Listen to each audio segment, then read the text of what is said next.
blessed Gaudete Sunday to us.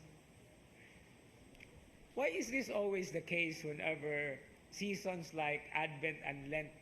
There is always a shift of colors.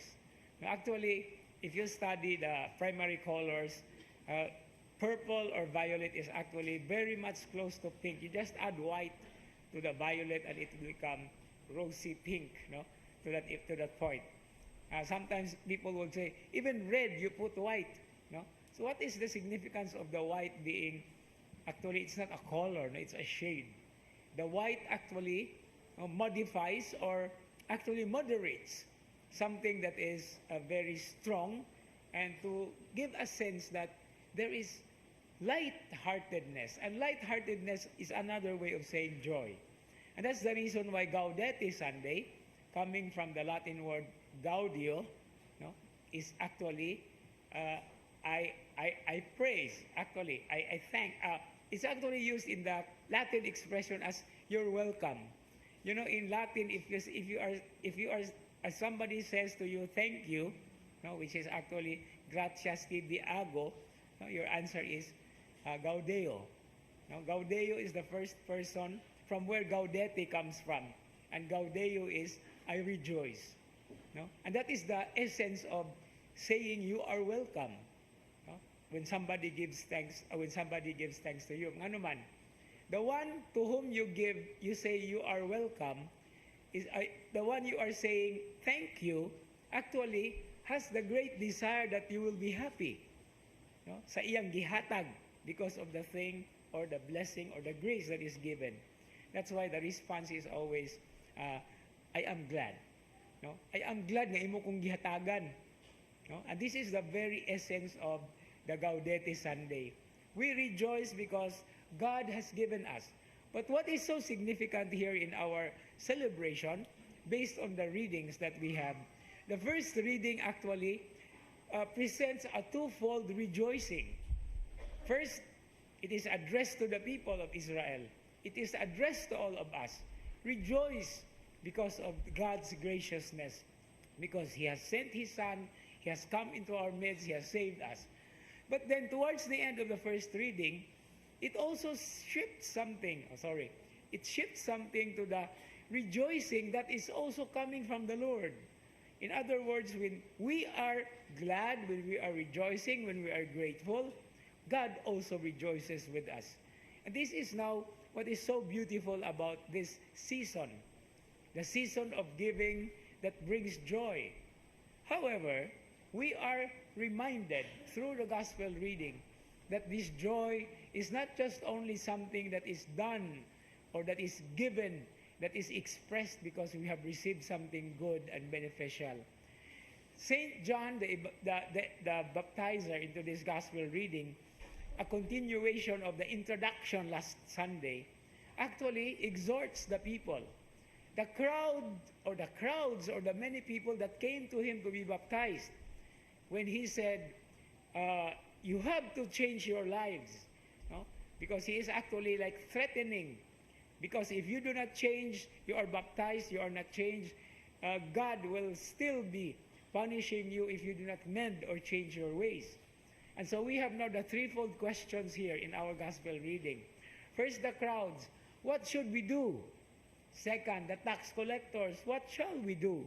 And then the soldiers. Now these three groups actually represent all of humanity. That the message of hope and salvation and forgiveness is for all people, not only for us selected people. That's why every time we come into this perspective, into this experience, walay exception, walay exempted. And everyone has to respond to it. Now, coming from the joy itself that is an act of giving, there is always hope that grows. No? This year's beautiful reminder and theme, no, as pilgrims of hope, we are reminded that this hope has also something to do with social justice. The very answers that John gave to those who asked him, what should we do, are actually dimensions of what social justice is. It is to, first of all, sharing. That's why there's giving. And then It's actually to check abuses, especially done by the authorities. The tax collectors who are considered public sinners, nindot kaayo ang gisulti ni San Juan, stop collecting more than what is prescribed. In other words, clear-cut, cuentas claras. And that is what justice demands of us. And from this experience and from this practice and even from, responding to these challenges, there is always hope. There is joy coming from that hope as well. Because where there is hope, there is joy. And if there is joy, actually, life thrives. Padayon ang atong kinabuhi kung adunay kalipay o paglaom. And it is because of this that every year we celebrate Christmas. Every year we come through all these seasons of the liturgical calendar. Hope, justice, peace, love, faith will never be lost. It's always part and parcel of it. Mga dekados na sila. No? Kung maghisgot ta og menu, no? Pagkaon, they are the ingredients that each and every Christian should be aware. And by being aware of these ingredients, we become even more appreciative. The appreciation of our lives, the appreciation of what we do, despite the hardships of the challenges that it gives, that it brings, will always make us something for the first time, beginning from deep within, and then exuding it outside. And the most beautiful manifestation to this is the smile. The smile that is always part and parcel, so much connected with what the joy, what the heart feels. Muna nga, sa Cebuano, daghan kay tang pulong, no? Kalipay, pagmaya, paghudyaka. No? In English, we also have happiness, joy, no? Rejoicing, no? Practically many other expressions. But all these are not external manifestations only, because real joy really comes from the heart.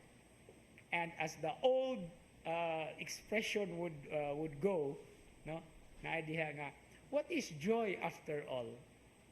Now, the season of Advent leading us to Christmas is actually a celebration of Jesus coming among us.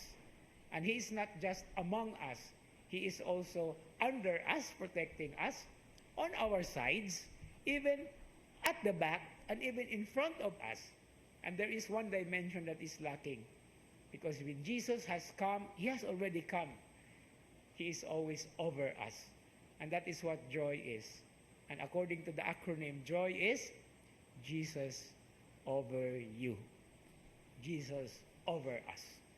Okay? And so this is the way that we have to put this in context as we crave for the beautiful remembrance of His first coming, and at the same time aware that He is going to come at the end of time.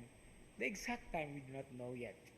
No, with that goal. That's why we have to prepare. So preparing is also a joyful experience, a joyful activity, and most of all, a joyful gratitude.